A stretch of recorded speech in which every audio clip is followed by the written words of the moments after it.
fallait pas nous laisser rentrer. On est là pour la dernière de la saison 1, dernier épisode de la saison 1. On dit qu'on reçoit toujours le meilleur pour la fin. On va le laisser se présenter. Gambidji.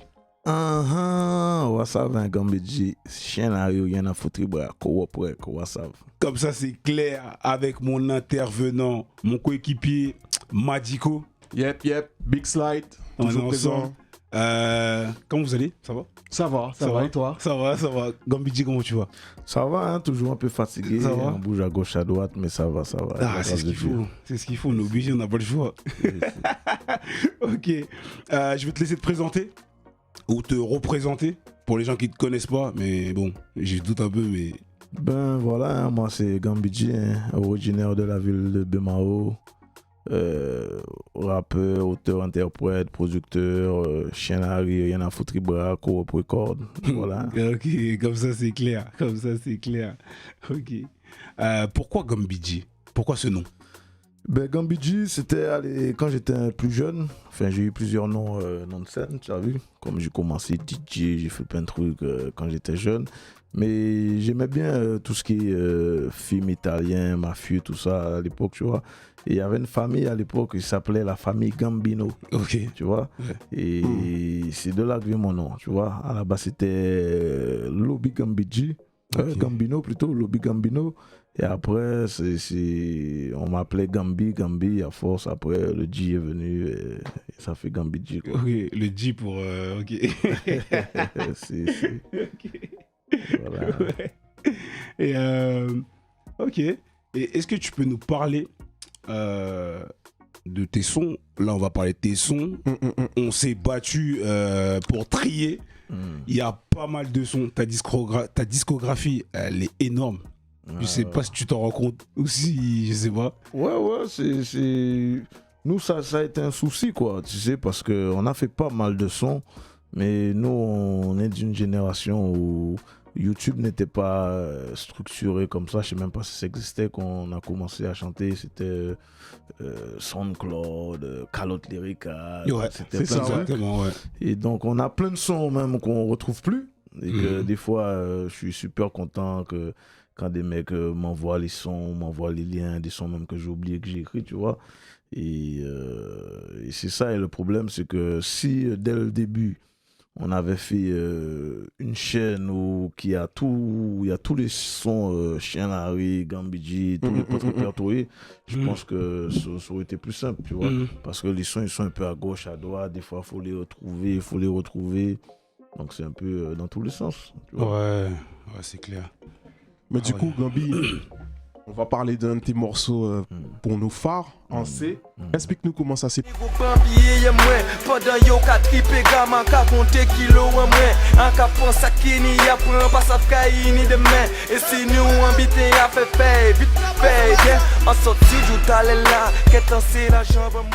Comment tu as travaillé le morceau? Comment les idées vous sont venues? Ben, on sait, c'est un son que j'ai fait à la base avec mon frère Stéji. Tu vois, ça c'est parti de l'instru à la base. Hein. C'était l'équipe justement TAC. C'était des producteurs avec qui on travaille toujours, qui sont nombreux, uniques, Shadow justement, TAC, Taras, Darwin, il y en a plein. Et quand j'écoutais l'instru, j'étais tout de suite accroché. Et le frangin STG, il avait déjà une forme de je vais pas dire top line maintenant. C'est la top line, carrément. Voilà. On appelait ça yaourt. C'est vrai. Yaourt, il avait déjà une top line dessus. Et puis voilà, il a top liné. Moi, j'ai accroché, j'ai écrit. Et puis voilà, le morceau il est né et puis on a donné ça. Hein, et l'idée du clip, tout ça. Ouais, l'idée du clip, ça a été improvisé. Hein.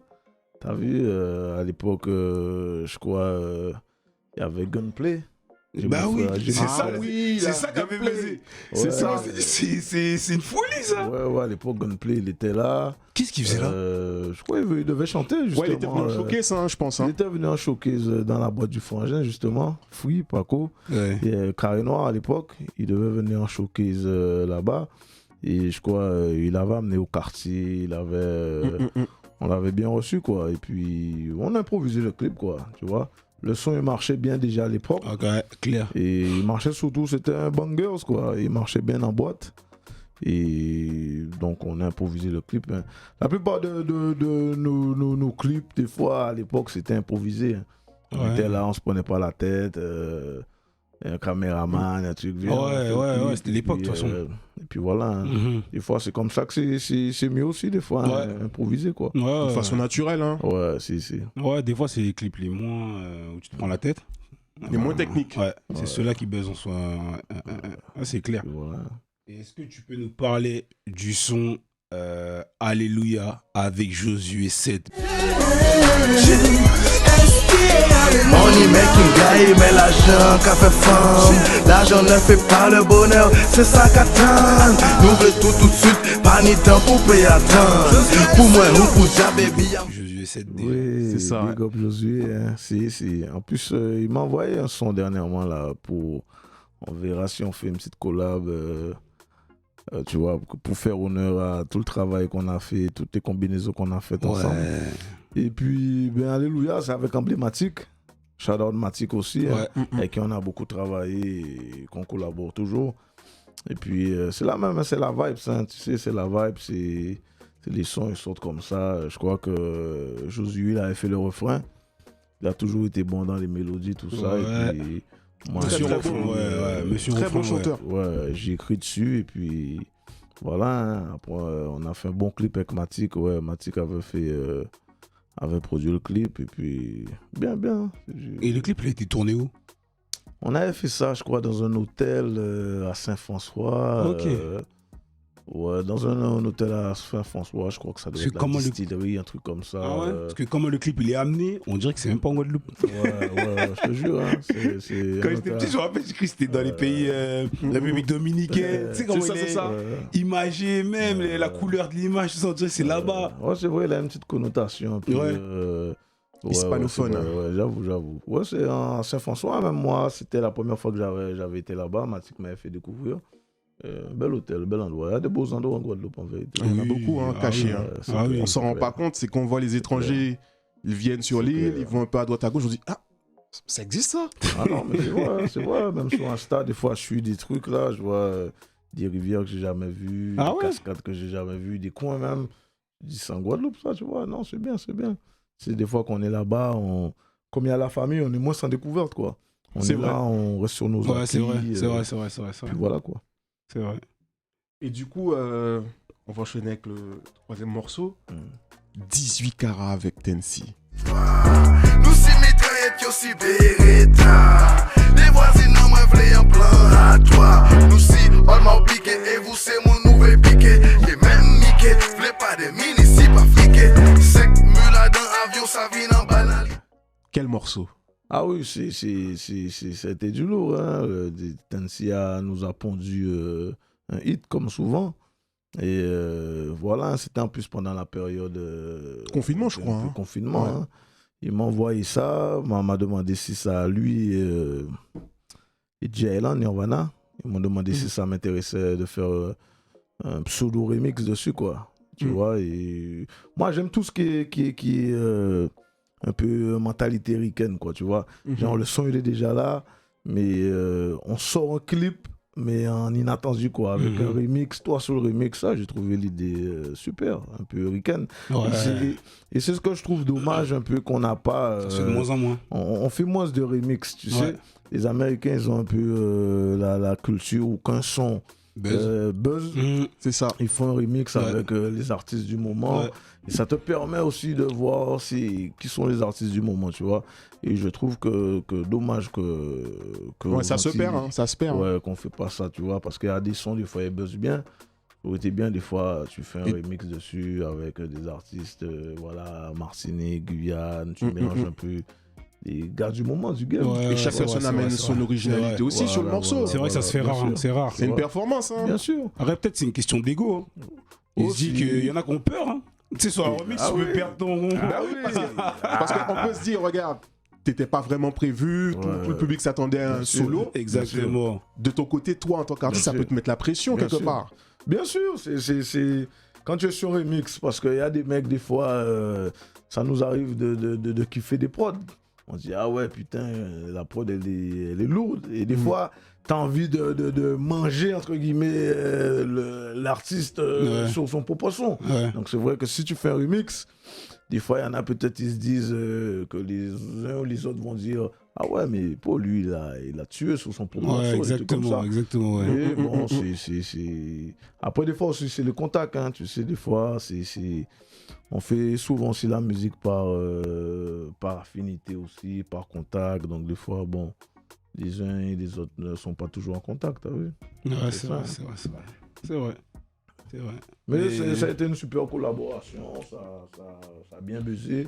Dommage, après, il y a eu le Covid, tout ça, donc ça n'a pas bien pu prendre peut-être aussi loin que ça devait, mais ça a été un bon projet, quoi. Ça va, hein, malgré qu'il y a eu le Covid, tout ça, les retours, tout ça, tout a été positif. Hein. Ça a été positif. Ouais. Même ça, on a senti un coup de fraîcheur dans la com, etc. Dans l'imagerie aussi. L'imagerie, tu vois. Parce que c'était beaucoup plus fin.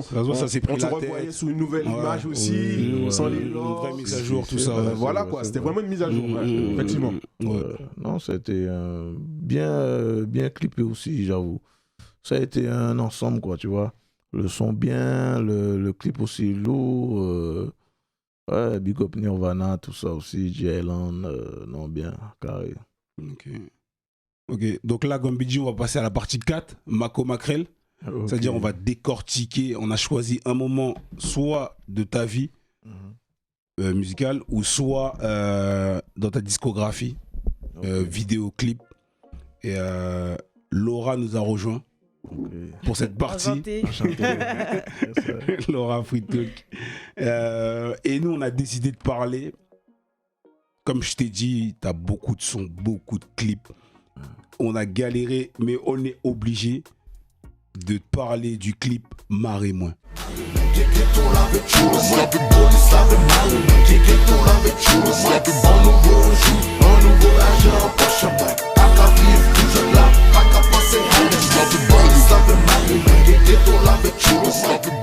Classique. Ouais. Non, Marre-moi, c'est le début, entre guillemets, de Chien Larry aux yeux du public, en tout cas, tu vois. Ouais. Et Marre-moi, à l'époque qu'on a fait ça, c'était fort pour nous en tant que trappeurs guadeloupéens, tu vois. Parce qu'à l'époque, on avait fait ça avec un mec, c'était un pote, Awax. Awax, shout out Awax, si tu l'as toujours. Et il avait à l'époque, c'était un peu innovant, il avait une handicam. C'est-à-dire que c'était le genre de stabilisateur. Ouais, ceinture, tout ça là, ouais. Je connais pas du tout. Ouais, donc c'était innovant à l'époque. Ça coûtait super cher et c'était plus pour les films, quoi. Donc on avait fait une scène où on courait dans les ruelles, il courait avec la caméra attachée. Non, c'était innovant et puis on avait fait ça aussi à la mentalité un peu ricaine. Et tu vois, et ça, quand c'est sorti à l'époque, il n'y avait pas autant en Guadeloupe à l'époque, il n'y avait pas je dirais, de compétition entre quartiers aussi forte que maintenant, de gangs entre guillemets aussi forte. Et quand c'était sorti, ça avait fait un bruit monstre, quoi, tu vois. Même en prison, quand c'était sorti, voilà, beaucoup de gens se reconnaissaient, quoi. Il y avait pas de... C'était fédérateur, quoi. Voilà, c'était fédérateur. C'était, les mecs de rue, là, ils ont mis la barre haute, tu vois. Ils ont mis la pression. C'était à marrer, ça. Et puis à l'époque aussi, il passait pas de trap à la télé. Et à l'époque, Canal 10 avait donné la force de jouer ça. En plus, c'était, je crois, je ne me rappelle plus le nom du présentateur. Je crois que ça devait être... C'était pas Chicanos? Non, Chicanos, c'était pas là. C'était un Renoir avec la tête propre. Je crois que ça doit être Jeff, un truc comme ça. Excuse-moi si j'ai oublié ton prénom. Et il a donné la force de passer ça. Et puis à l'époque, ça avait fait... c'était innovateur, quoi. C'était un peu... la mentalité un peu ricaine. Tu vois, dans le Nord, les clichés américains, quoi, tu vois, on a mis ça en avant.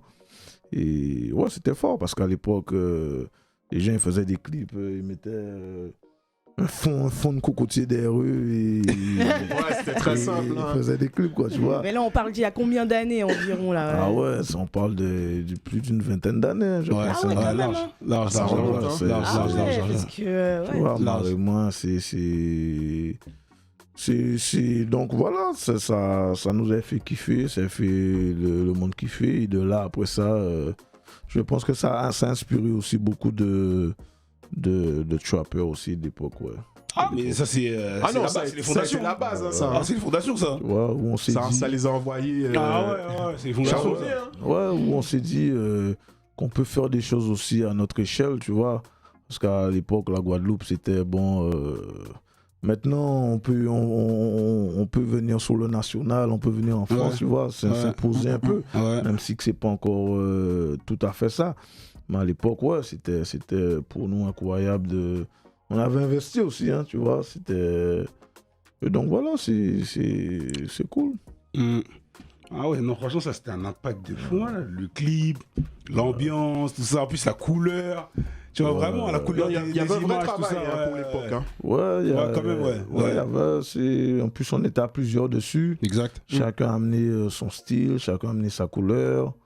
Il y avait des fins Soulja aussi, qui Yes. son amour pour en paix, et puis tout. Hein. Il y avait Walton, Tech-Trish, Free, tu connais. Et tout le monde était là, STG. Mikey. Voilà, quoi. Ouais, Mikey, c'était Make Money. Ah, Make ça, c'était Money la sur même le son, époque, ça, ouais, ouais, c'est la même Mikey, époque tout aussi. ça, Ouais. Voilà. Ah ouais. Ok. Bah là, on va partir sur la partie quiz talk. En fait, on va te poser des questions. Tu nous réponds en free. Ok, d'accord. En free talk. Ok, full talk. Let's go. Alors, première question, hein. Tu vas nous parler un peu de comment s'est passée la création et l'origine de CLR, du collectif. Alors, ok. Ben, le collectif, à la base, il a été créé à Montpellier. Ah ouais. Ouais, dans les années 2000, hein, 2000-2001 environ, tu vois. Donc, ça fait effectivement une vingtaine d'années.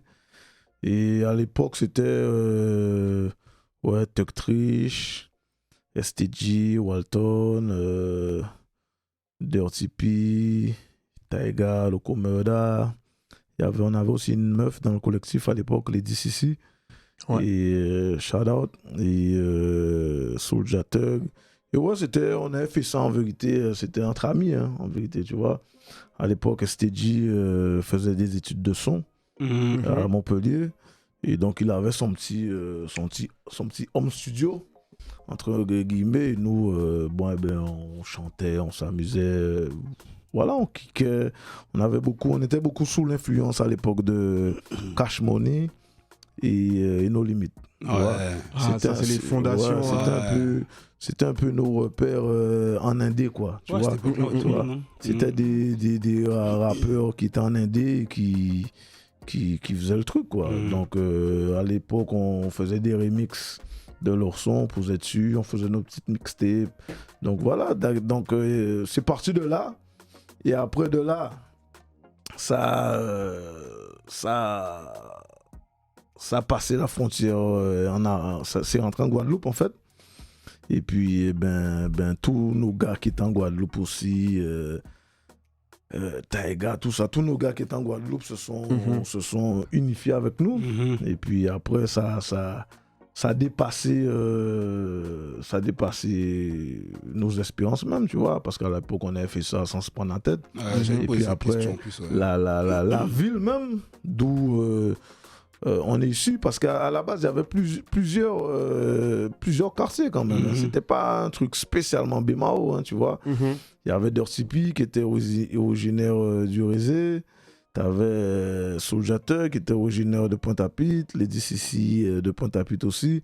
Donc c'était un peu, tu vois, des quartiers mélangés, mais on était plus originaire de Bémao, tu vois. Et après, le quartier, il s'est approprié le truc, et puis après, voilà. Hein, ça a pris. Chien la rue. Ça a vraiment pris. Chien la rue est devenu... J'imaginais pas qu'à la base, il y avait des gens de Pointe-à-Pitre, tout ça. Et... Ouais, tu vois, c'est ça. Hein. Après, finalement, le quartier, après, c'est approprié le truc. C'est reconnu dans le truc. Et puis après, t'as aussi... voilà. Enfin, le côté musical, ça a été ça. Après, tu as le rapport avec la prison, la rue. Il y a Tout s'est mélangé. Tout est semblé, ouais. Ouais, ça fait un ensemble, quoi. Voilà, et puis voilà. Mais à l'époque, à la base, ouais, c'est l'histoire musicale, en tout cas, c'est ça, quoi. Et est-ce que maintenant, là, avec le recul, tu te dis, t'aurais pu imaginer ça? Parce que tu as dit au-delà de tes espérances. C'était quoi les espérances du début? Ouais, ben, on n'avait même pas d'espérance, en vérité. On faisait ça vraiment pour s'amuser. Le hein. plaisir, Tu ouais. vois, le plaisir, on n'était pas structuré. Voilà, quoi. On arrivait, on entendait un dernier 3-6 Mafia aussi. Ouais. On était à fond là-dedans. On remixait le truc, on cherchait l'instru. Des fois, on faisait des boucles. Dès qu'on trouvait peut-être une petite partie où il parlait pas Prenez vers le la pas. fin, on faisait Ça des samplait. boucles. Voilà, on Ouais. samplait. On faisait nos trucs. On faisait des petites mixtapes. À l'époque, des fins sous le Jatug, il aimait bien faire des mix, tout ça. Donc, des fois, on faisait des mixtapes, mais tu sais, sous le format son remix. Son remix, tu vois. Donc, la version originale. Plus le nous, remix, ouais. Plus nous qui Par-dessus. passons derrière en remix. On faisait nos petites mixtapes comme ça, et puis voilà quoi. Et finalement, c'est passé, ouais. Et puis c'est passé, tu vois. Mm. On s'amusait, et puis c'était dans une génération aussi à Montpellier où justement il y avait Mikey Debouya aussi là-bas, il y avait pas mal de gens qui faisaient du son. Il y avait à l'époque, je crois que ça s'appelait Jacqueline Vibes. Shout out Jacqueline Vibes, tu vois, c'était aussi un oui, petit ça, collectif ça, l'ancienne. dancehall. Tu vois, où il y avait DJ Galak, Gandhi. Ah ouais, Galak, c'est ouais. ça, ouais. Larsen, il y avait pas mal de chanteurs. Et donc, ouais, c'était une époque un peu sound system, entre guillemets, quoi. Tu vois, sound system, dancehall, rap. Et nous, enfin, moi en tout cas, spécialement, moi là-bas, c'est de la dancehall que je faisais. Tu vois. Ouais. Ok. Ah ouais. Pas du tout, ouais, ah tu ouais. vois. Tu vois. Vraiment un univers. Ouais. Nous, à la base, on faisait de la dancehall. Et à l'époque, on avait souvent des sound systems, moi et Walton, parce qu'on se connaît depuis l'enfance. Et quand on venait, en fait, comme on avait des lyrics un peu duo, quoi, un peu raide, un Bien peu cru, slackness, ouais. même, Ouais, tu ouais, vois. ouais. Donc on arrivait, à chaque fois qu'on finissait une prestation dans le sound system, les anciens, les frères Rasta, ils venaient nous dire, tu vois, les jeunes, C'est chaud, c'est chaud. slackness, trop de slackness, ils nous disaient education, trop de slackness. Et à force qu'ils nous disent ça, bon, ça commençait un peu à... Il y a une remise en nous question, emmerder ouais. aussi. On disait, Ouais. putain, ouais, ça passe pas. Et là, on a commencé à voir qu'en fait, que dans le rap, c'était la culture, quoi. Ouais. Dans le rap, tu pouvais dire ce que tu veux, tu pouvais aborder des thèmes cool, Dénoncer, etc. et que c'était normal, quoi. Mhm. Et donc, c'est par rapport à ça qu'on a commencé à se tourner vers le rap, tu vois. Parce qu'en fait, que nous, dans la dancehall, on était un peu comme on faisait dans le rap, c'est-à-dire qu'on chantait ce qu'on vivait, on était un peu comme ce que Cartel il a fait, c'est-à-dire de la dancehall, mais Ouais. slackness, quoi, crew, tu vois. Oui, ouais. Et à l'époque, c'était moins bien perçu. Maintenant, après, il y a eu plein de précurseurs qui ont ouvert les portes. On voit maintenant Skilly Bang, les trucs. Ouais. Ah, là, c'est Ça autre marche, chose. Hein. Cartel.